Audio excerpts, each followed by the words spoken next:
Welcome to legend TV. ఏదైతే కాంగ్రెస్ కేటాయించిన ఏదైతే పార్లమెంట్ నియోజకవర్గాలు ఎస్సీలకి ఏదైతే కేటాయించిన 3 నియోజకవర్గాలు ఉన్నాయి, దాంట్లో చూసుకున్నట్లయితే పెద్దపల్లి ఒకటి, వరంగల్ ఒకటి, నగర్ కర్నూలు కూడా ఉన్నాయి. వాటిలో మాదిగలకి అన్యాయం జరుగుతుంది. మాదిగలకి ఏదైతే ఉపకులం ఉందో దానికైతే ఇస్తా ఉన్నారని మాతో మాట్లాడడానికి నమస్తే. ఇంకా మీరు పెద్దపల్లి నుండి కంటెస్ట్ చేయాలని అనుకున్నారు కదా, అవును, ఎలా అనిపిస్తుంది? వేరే వాళ్ళకి ఇవ్వడం, టికెట్ ఇవ్వడం ఎట్లా చూడొచ్చు? అంటే ఒకటే మా స్పెషల్లీ నేనంటే రాష్ట్ర వ్యాప్తంగా మాదిగలకు మాత్రం 100% అన్యాయం జరిగింది. ఒక కులాన్ని తుడిచిపెట్టే ప్రయత్నం లాగా ఉంది. మమ్మల్ని ప్రత్యేకంగా వేరు చేస్తున్నారు. రాజకీయాల నుంచి మా కులాన్ని మీరు అస్తిత్వం లేకుండా దూరం చేస్తున్నారు అన్న ఒక బాధ మాత్రం మాకు చాలా ఉంది. మీరు ఎస్పెషల్లీ పెద్దపల్లి పార్లమెంట్ గురించి అడిగితే ఒకటే కుటుంబానికి 3 టికెట్లు ఇచ్చి ఒక కుటుంబం కోసం ఒక జాతినే దూరం చేసుకోవడము, ఇది ఏ విధంగా రాజకీయ ఎత్తుగడ అని అంటున్నారు. ఈ ఎత్తుగడ నిజంగా ఫలించే విధానమేనా లేదని అంటే మరి కేవలం ఒక కుటుంబాన్ని కొమ్ము గాయడం కోసం ఈరోజు కాంగ్రెస్ పార్టీ ఉంటుంది అని మేము ఊహించలేదు. బట్ విపరీత చర్య లాగానే ఇది మేము భావిస్తున్నాము. ఎట్లా చూడొచ్చు? ఇప్పుడు తెలంగాణలో మహిళా లీడర్స్ కూడా చాలా తక్కువ మంది ఎంపీ కంటెస్ట్. మరి మీకు ఇవ్వచ్చు కదా, అక్కడ ఒక ఫ్యామిలీకి ఇవ్వడానికి ఎలా చూడొచ్చు? అంటే ఒక ఫ్యామిలీ అంటే ఒక 3 కుటుంబాల మీద రాజకీయం నడుస్తా ఉందని వాస్తవం అంటారా?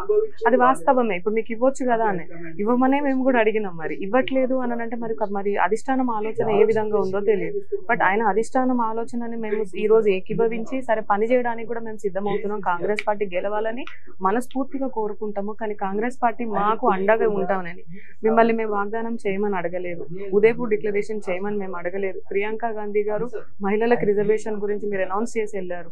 ఈవెన్ రాహుల్ గాంధీ గారు కూడా ఈ రోజు మేనిఫెస్టోలో అణగారిన వర్గాలకు న్యాయం చేస్తామని ये सब वादे हमने नहीं मांगा है, आपने वादा किया है तो आपको किसी ने मजबूर नहीं किया है कि ये वादा करने के लिए, फिर आप ये वादे से मुकर क्यों रहे? ఈ రోజు ఈ మాట మీరు ఎందుకు తప్పుతున్నారు? మేము అడిగినామా మిమ్మల్ని వాగ్దానం చేయండి, మాట ఇవ్వండి, మీరు మేనిఫెస్టోలో మీరు ప్రామిస్ చేయండి, మేము అడగకుండా మీరే చేసిండ్రు, మీ మాట మీరే తప్పిండ్రు.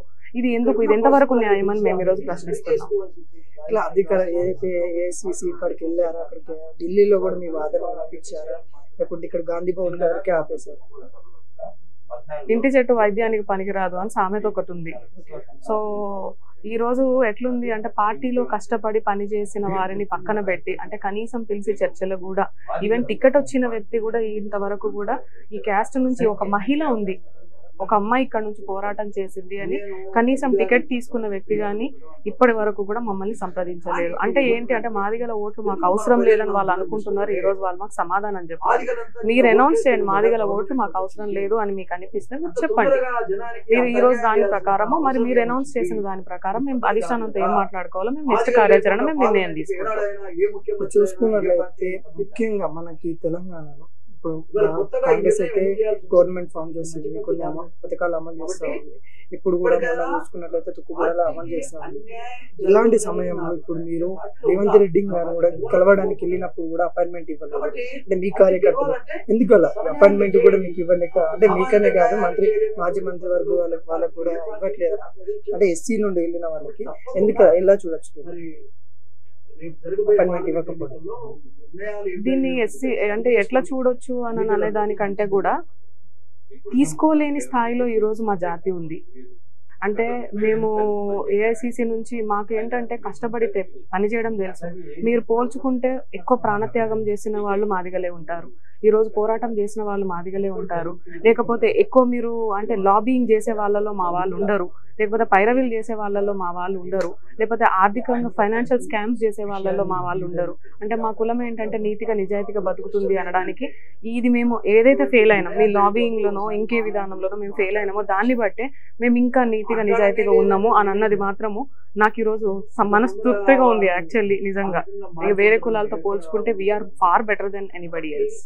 ఎట్లా మరి ఇండిపెండెంట్ పోటీ చేసే ప్లానింగ్ ఏమైనా ఉన్నాయా, లేకపోతే కాంగ్రెస్ ఛాన్సెస్? లేదండి, మేము ఇండిపెండెంట్ గా పోటీ చేసే ఆలోచన ఏమీ లేదు. ఇది నేను మీడియా పరంగానే మేము ఇది చేస్తున్నాం. మాకు ఇండిపెండెంట్ గా లేదు, కాంగ్రెస్ ని గెలిపించడమే మా ఉద్దేశం. సోషల్ జస్టిస్ కాంగ్రెస్ వల్ల జరుగుతుందని నమ్మిన వాళ్ళము. కానీ ఈ రోజు ఏదైతే మీరు ప్లస్ అని మేము ఈరోజు సోషల్ జస్టిస్ అన్నామో ఆ సోషల్ జస్టిస్ నే మీరు దూరం చేస్తున్నారు. కాబట్టి ప్లీజ్ దాన్ని ఒక్కసారి పునరాలోచించండి అనే మా రిక్వెస్ట్.